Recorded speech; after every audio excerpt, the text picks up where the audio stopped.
Like చేయండి, share చేయండి, comments రాయండి మన YouTube channel Prasanna knowledge centre.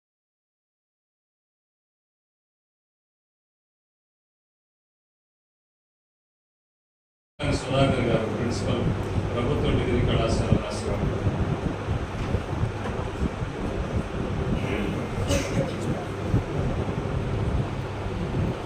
ఈరోజు నాగస్వరం అనే పుస్తక పరిచయ సభకు అధ్యక్షత వహించినటువంటి పెద్దలు, గురు సమానులు ముత్యం గారికి, అలాగే వేదిక మీద ఉన్నటువంటి పెద్దలందరికీ, వేదిక ముందు ఉన్నటువంటి మిత్రులు పెద్దలందరికీ కూడా నా జై భీమ్. జై భీమ్ మిత్రులారా. జై భీమ్. 1993లో సెంట్రల్ యూనివర్సిటీ ఆఫ్ హైదరాబాద్కి మేము వెళ్ళినప్పుడు నేను, మిత్రుడు ఇక్కడే ఉండాలి, చుక్కా నాగభూషణం, డాక్టర్ చుక్కా నాగభూషణం, నేను, మేమందరం సెంట్రల్ యూనివర్సిటీకి వెళ్ళినప్పుడు మాకు సీనియర్ అన్న కోటేశ్వరరావు అన్న. సెంట్రల్ యూనివర్సిటీ తెలుగు డిపార్ట్మెంట్ అంటే బ్రాహ్మణ ఆధిపత్యంతో ఉంటుంది అనేటువంటిది మేము వెళ్ళినప్పుడు మాకు సీనియర్స్గా ఉన్న వాళ్ళందరూ చెప్పిన విషయం. ఆ సెంట్రల్ యూనివర్సిటీలో అడుగు పెట్టిన తర్వాత నేను నర్సరావుపేట నుంచి వెళ్ళాను, చుక్కా నాగభూషణం బాపట్ల నుంచి వచ్చాడు, అన్న ప్రకాశం జిల్లా నుంచి వచ్చాడు. ఇట్లా రకరకాల ఊరుల నుంచి అక్కడికి వెళ్ళినటువంటి మేము అందరం ఒక వేదిక మీద కలిసాం. అదే doctor BR Ambedkar students association. వేరు వేరు పల్లెల నుంచి బిక్కుబిక్కుమంటూ పేదరికంతో, ఆర్థిక ఇబ్బందులతో, సాంస్కృతిక వెనుకబాటుతనంతో హైదరాబాదు సెంట్రల్ యూనివర్సిటీ లాంటి యూనివర్సిటీకి మేము వెళ్ళాక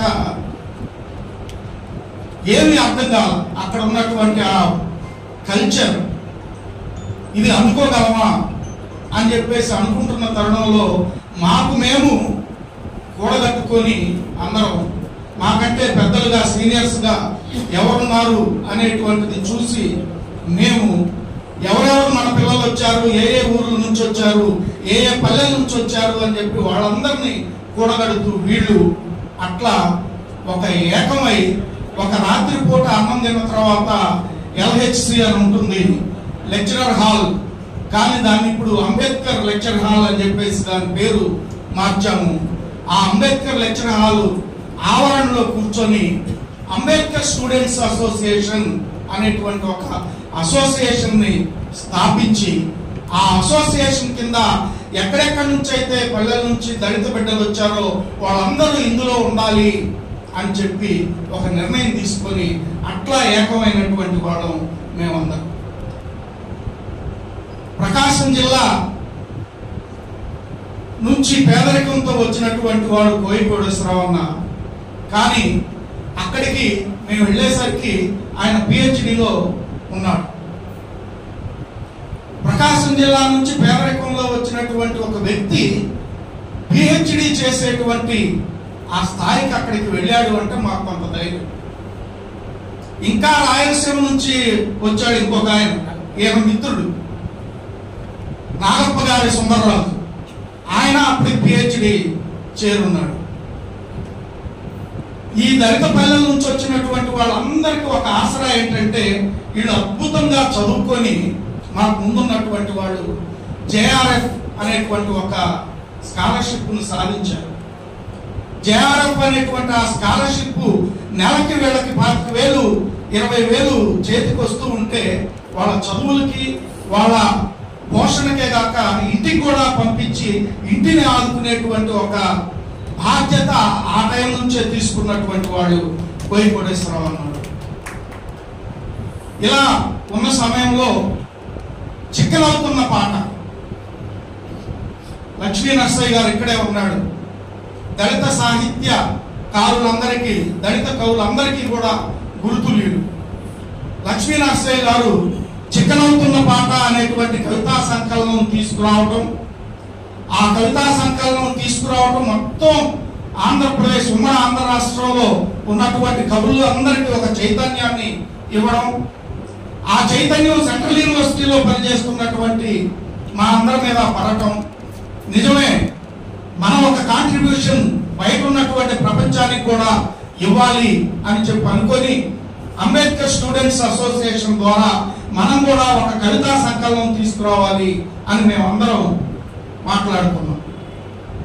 అప్పుడు ఆ మాటల్ని ఒక పుస్తక రూపంలో తీసుకురావడానికి ఎట్లా తేవాలి అని చెప్పి అనుకున్నప్పుడు లక్ష్మీ నరసయ్య గారిని ఒక ముందు మాట, సతీష్ చంద్ర గారిని ఒక ముందు మాట, శివసాగర్ గారిని ఒక ముందు మాట రాయించి సెంట్రల్ యూనివర్సిటీలో ఉన్నటువంటి దళిత విద్యార్థులే వాళ్ళ అనుభవాలని కవిత్వంగా రాయాలి అనేటువంటిది. ఎందుకంటే దళిత సాహిత్యం ఉధృతంగా ఆ సమయంలో వస్తుంది. దళితులై ఉండాలి, దళిత అనుభవం కలిగి ఉండాలి, దళిత స్పృహతో రాయాలి. అదే దళిత సాహిత్యం. దళితుడై ఉండి దళిత స్పృహ, దళిత అనుభవం లేకుండా ఇంకేదో బ్రాహ్మణులను కీర్తిస్తూ వాడు సాహిత్యం రాస్తే దళిత సాహిత్యం కాదు. వాడు దళితుడైనంత మాత్రాన. దళితుడై ఉండాలి, దళిత అనుభవం కలిగి ఉండాలి, దళిత స్పృహతో రాయాలి, అది దళిత సాహిత్యం అవుతుంది అనేటువంటి ఒక నిర్వచనం దళిత సాహిత్యానికి వచ్చాక, దళిత సాహిత్యం యొక్క తాత్విక భూమిక అంబేద్కరిజం అనేటువంటి ఒక స్పష్టత వచ్చాక మేమందరం కలిసి గుండెడప్పు అనేటువంటి ఒక కవితా సంకలనాన్ని తీసుకురావడం జరిగింది. గుండెడప్పు అనేటువంటి ఆ కవితా సంకలనం మొదట చక్రవర్తున్న పాట వచ్చింది, పదులెక్కిన పాట రావడానికి మధ్యలోనే గుండెడప్పు అనేటువంటి కవితా సంకలనం వచ్చింది. ఆ గుండెడప్పు అనేటువంటి కవితా సంకలనానికి శీర్షిక కోయి కోటేశ్వరరావు రాసినటువంటి కవిత నుంచే తీసుకోవటం అనేటువంటిది జరిగింది. సెంట్రల్ యూనివర్సిటీలోకి వెళ్ళినటువంటి దళిత విద్యార్థులు ఎప్పుడైతే అంబేద్కర్ని, అంబేద్కరిజాన్ని తెలుసుకున్నారో, సమాజంలో జరుగుతున్నటువంటి విషయాల్ని తమ అనుభవాలతో అవగాహన చేసుకున్నారో, వాళ్ళందరూ సరైనటువంటి దారిలో ఇప్పటికీ ఉన్నారు. ఆ రోజు గుండెడప్పులో ఉన్నటువంటి కవితా సంకలనాన్ని తీసుకొచ్చినటువంటి పట్టేటి రాజశేఖర్ మన నాగార్జున విశ్వవిద్యాలయం వీసీగా ఉన్నారు మొన్నటి దాకా. నాగప్ప గారి సుందరరాజు ఇంకొక సంపాదకుడు. ఆయన రాయలసీమ ఎస్కేడి యూనివర్సిటీలో ఆయన ప్రొఫెసర్ గా చేసిన తర్వాత ఆయన చనిపోయాడు. అంటే ప్రొఫెసర్ స్థాయికి వెళ్ళాడు. చిక్కనవుతున్న పాటలో దళిత స్త్రీవాదం కనిపించదు మనకు, అందులో రాలా. అప్పటికి పదులెక్కిన పాటలో దళిత స్త్రీవాదం వచ్చింది. కానీ ఈలోపే గుండెనొప్పులో దళిత స్త్రీవాద కవిత చల్లపల్లి స్వరూపారాణి గారు రాయటం జరిగింది. ఇట్లా అనేక కోణాల నుంచి ఆలోచన సెంట్రల్ యూనివర్సిటీలో చదివినటువంటి గుండెనొప్పుల కవులకి వచ్చింది. కోయి కోటేశ్వరరావు అన్న అంతకు ముందు ఆయన పిహెచ్డి చేరి ఆయన శ్రీనాథుని యొక్క ప్రతిభ మీద పిహెచ్డి చేయడానికి తీసుకున్నాడు. ఎందుకంటే భావనారాయణ సంస్కృత కళాశాలలో ఆయన విద్యార్థి, ఓరియంటల్ కళాశాలలో ఆయన చదువుకున్నాడు. కాబట్టి నన్నయ్య, తిక్కన, ఎర్రన, శ్రీనాథుడు, పోతన ఈ దీని నుంచి బయటికి రాలేకపోయాడు. శ్రీనాథుని యొక్క ఆ చరిత్ర ప్రకరణల మీద ఆయన పిహెచ్డి చేయాలనుకున్నాడు. కానీ గుండెనొప్పి వచ్చిన తర్వాత దళితుడై ఉండాలి, దళిత అనుభవం కలిగి ఉండాలి, దళిత స్పృహతో రాయాలి, ఇదే దళిత సాహిత్యం అవుతుంది అనేటువంటి ఒక స్పృహ కలిగిన తర్వాత ఆ పిహెచ్డిని క్యాన్సిల్ చేసి, అంటే ఆ టాపిక్ ని క్యాన్సిల్ చేసి దళిత సాహిత్య వస్తు వైవిధ్యాల మీద ఆయన పిహెచ్డి తీసుకున్నాడు. అదే పరిణామక్రమం.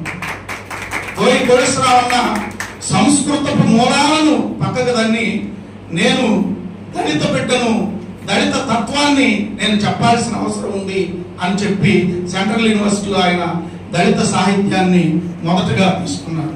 నేను పంచమ వేదం దళిత చైతన్యం అనేటువంటిది చేసి నేనే మొదట చేశాను అని అనుకున్నాను. అంటే 96 నేను సబ్మిట్ చేసింది. అన్న పిహెచ్డి తర్వాత సబ్మిట్ చేశాడు. కానీ దళిత సాహిత్యం మీద ఆయన టాపిక్ మార్చుకోవటం అనేటువంటిది జరిగింది. ఇందాక విద్యాసాగర్ అని చెప్పినట్టుగా 2 గ్రూపులుగా ఉన్నటువంటి కవులకి ఈ 2 గ్రూపులకి ఇష్టమైనటువంటి కవిగా, ఇప్పటికీ ఇష్టమైనటువంటి కవిగా, కవులు అంటే కవిత్వ సభ అయిపోయిన తర్వాత ఒక గ్రూపుగా కూర్చొని మాట్లాడుకొని గందరగోళం అయ్యేటువంటి పరిస్థితుల్లో ఆ మురికిని ఇప్పటి వరకు కూడా అంటించుకున్నటువంటి స్వచ్ఛమైనటువంటి కలం వైకోటేశ్వర. సెంట్రల్ యూనివర్సిటీలో అసోసియేషన్ ద్వారా ఎన్నో ఉద్యమాలు, ఫైట్లు జరిగితే వాటన్నిటినీ చూస్తూ ఇట్లా కాదు ఇట్లా చేయండి అని మాకు మార్గదర్శకం చేసేటువంటి వాడు. గుండెడప్పు కవితా సంకలనానికి ఎవరిని పిలుద్దాం అని అనుకున్నప్పుడు అప్పుడు గుండెడప్పు నుంచి ఇప్పుడు నాగస్వరం వరకు కూడా పెద్దగా లక్ష్మీ నరసయ్య గారే ఉన్నారు.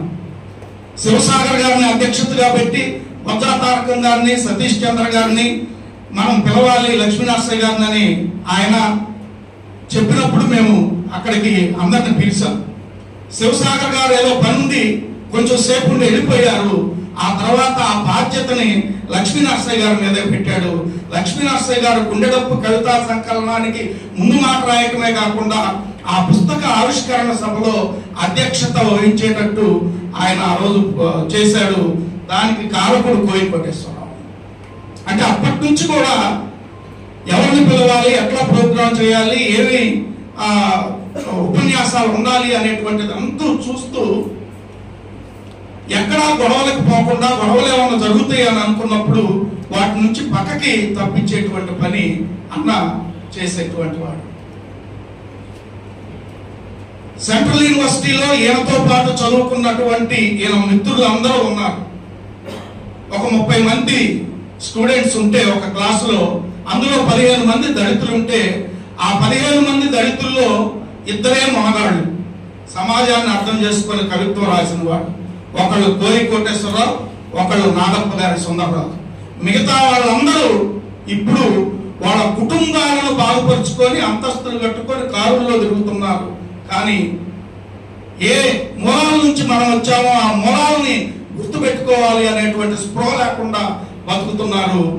ఏ మూలాలు నేను వచ్చాను అనేటువంటిది ఆయన తెలుసుకొని ఈ మూలాలకు ఆధారమైంది సంస్కృతం కాదని దాన్ని పక్కన పెట్టి దళిత భాషని, దళిత సాహిత్యాన్ని, దళిత జీవితాన్ని పట్టుకొని ఇప్పటికీ నిలబడినటువంటి వాడు కోయికోటేశ్వరరావు అన్న.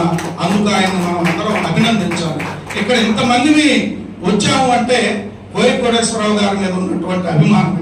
ఆయన కవితా సంకలనం ఎప్పుడో రావాల్సింది ఇప్పుడు వచ్చింది, ఇప్పుడైనా ఆయనకు అభినందనలు చెప్పాలి మనం అనేటువంటి ఉద్దేశంతో అందరూ ఇక్కడికి వచ్చారు. అధ్యక్షుల వారు ముగిస్తున్నాను, ఒక మాట చెప్పిక దళిత స్పృహ, దళిత అనుభవం కలిగి ఉండాలి అని చెప్పినప్పుడు ఆయన ఈ నాగస్వరం అనేటువంటి ఈ పుస్తకంలో ఒక దృశ్యాన్ని చిత్రీకరించాడు. సెంట్రల్ యూనివర్సిటీ దాకా వచ్చాడు కదా. ఎట్లా వచ్చాడు? చాలా మంది ఇందాక విద్యాసాగర్ అని చెప్పినట్టుగా మా నాన్న ఏంటి నా దగ్గరికి వచ్చాడు, ఈ పంచి కట్టుకొని వచ్చాడు, ఈ చెప్పులు లేకుండా వచ్చాడు అనేటువంటి బాధపడుతున్నటువంటి దశలో స్పష్టంగా ఆయన తెగేసి చెప్తాడు. దుఃఖారణ్యంలో నడుస్తున్నప్పుడు, ఆనంద సాగరంలో తడుస్తున్నప్పుడు నా జ్ఞాపకాల తెర మీద తక్షణం అయ్య ప్రత్యక్షమవుతాడు అని చెప్పి. దుఃఖారణ్యంలో నడుస్తున్నప్పుడు కావచ్చు, ఆనంద సాగరంలో తడుస్తున్నప్పుడు కావచ్చు, జ్ఞాపకం ఒకటి వస్తుందంటే ఆ జ్ఞాపకాల తెర మీద అయ్య ప్రత్యక్షం అవుతాడు అని చెప్పి చాలా స్పష్టంగా చెప్పాడు. మా అయ్య చెమట చుక్కలు పరిచిన రహదారి మీద నేను ఇక్కడ దాకా నడిచి వచ్చాను అంటాడు. సెంట్రల్ యూనివర్సిటీ దాకా నేను నడిచి వచ్చానంటే మా అయ్య చెమట చుక్కలు పరిచినటువంటి రహదారిలోనే వచ్చానే కానీ ఇంకొక దారి కాదు అనేటువంటి స్పష్టత ఆయనకు ఉంది. నాకే కాదు, మా ఊరి అన్నదాతకు కూడా వెన్నుముక మా అయ్య అంటాడు. ఇక్కడే ఇందాక లక్ష్మీనరసయ్య గారు చెప్పినట్లుగా తిరగబడుతున్నాయి ఉద్యమాలని. నా చిన్నప్పటి నుంచి వింటున్నాను, రైతు రైతు రైతు రైతు. రైతుకు రుణాలు, రైతుకు రుణమాఫీ, రైతు ఉద్యమాలు తప్ప రైతు కూలీ గురించి మాట్లాడినటువంటి ఉద్యమం రాలేదు. పేరుంది తప్ప ఆ కూలీల గురించి మాట్లాడినటువంటిది లేదు. ఎవరు రైతులుగా ఉంటారు ఈ సమాజంలో మనకు తెలుసు. కానీ ఆ అన్నదాత అని మీరు అంటున్నారే, ఆ అన్నదాతకే వెన్నుముక మా అయ్యా అని చెప్పి చాలా స్పష్టంగా రైతుల గురించే కాదు, రైతు కూలీల గురించి కూడా ఆలోచించండి. ఈ దేశంలో ఎన్ని పల్లెలు రైతు కూలీలుగా బ్రతుకుతూ ఉన్నారు, వాళ్ళ గురించి ఆలోచించరే. భూస్వాములందరూ రైతుల బ్యాడ్జీలు తగిలించుకొని రాయితీలతో బతుకుతూ ఉన్నటువంటి ఈ సందర్భం ఉంది. దీన్ని గుర్తించాలి అని చెప్పేసి ఆయన చెప్తాడు. అలాగే నిన్ననే మా కోటప్ప కొండ అయిపోయింది. మనకు తెలుసు కోటప్ప కొండ తెలుసు, తిరుపతి కొండ తెలుసు, సింగరాయ కొండ తెలుసు.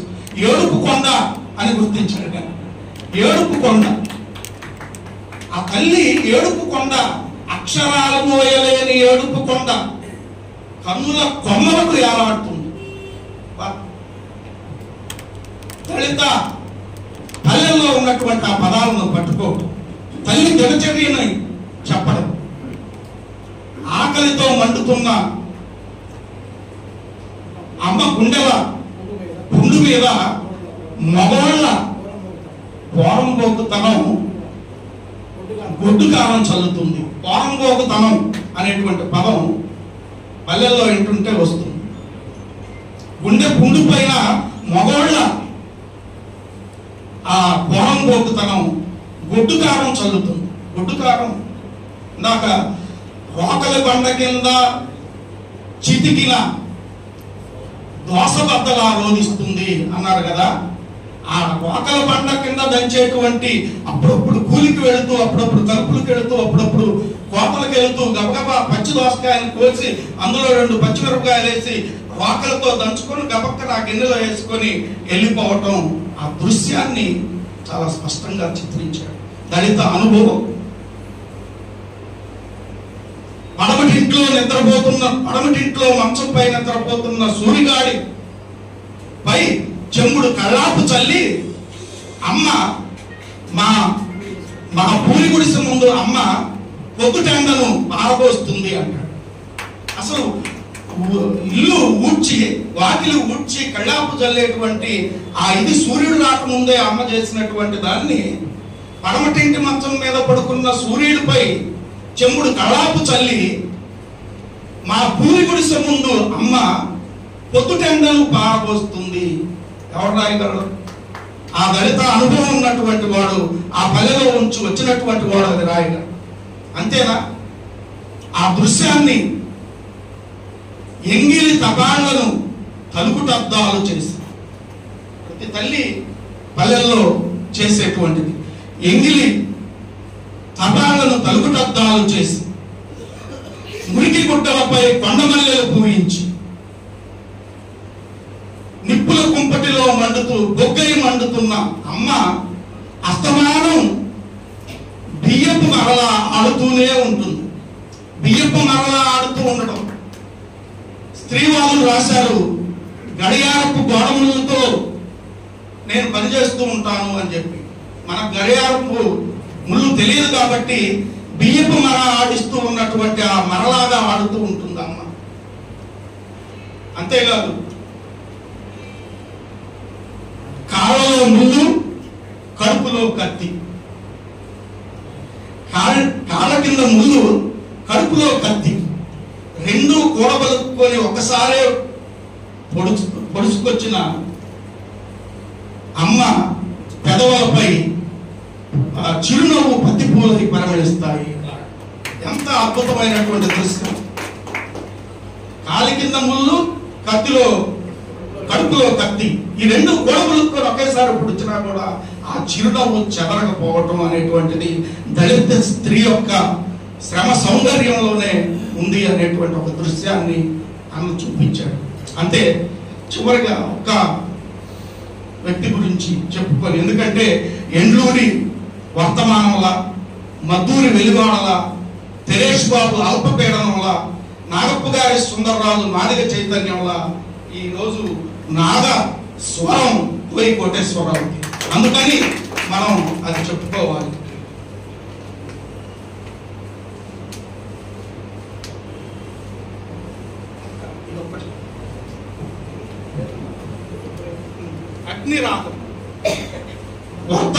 గుండె నిండా అగ్ని దార అని దాసరాజు రాశాడు, అన్న అగ్ని రాగం అని రాశాడు. వర్తమానం గుండె నిండా కవన రసవర్షం కురిపించిన నల్లద్రాక్ష పందిరి తన జీవన లతను వెతుక్కుంటూ వెళ్ళిపోయింది. ఎండ్లూరి సుధాకర్ చనిపోయినప్పుడు ఆ పోయం అన్న రాశాడు. తన జీవన లత అంటే ఎండ్లూరి సుధాకర్ భార్య పుట్ల హేమలత, ఆయన జీవన లతను వెతుక్కుంటూ ఆయన వెళ్ళిపోయాడు. ఆ ముందే చనిపోయింది కాబట్టి. ఇంకా బాగా అద్భుతమైనటువంటి ఒక మాట, కన్ను మూసాడు అంటాం కదా, దాన్ని ఆయన ఎట్లా చెప్పాడో చూడండి. నిఘంటువుల పుటల్లో అపూర్వ చమత్కార పద సంపదను రాసిపోసిన భాషాల శంకరుడు పెన్ను మూశాడు అంటాడు. ఎండ్లూరి ఎప్పుడు కవిత్వం రాస్తూ ఉంటాడు, అతను ఎప్పుడు రాయకుండా లేడు. అటువంటి వ్యక్తి కన్ను మూశాడు అంటే కన్ను మూయటం కాదు, పెన్ను మూశాడు అని అద్భుతంగా చెప్పాడు పోయన్న.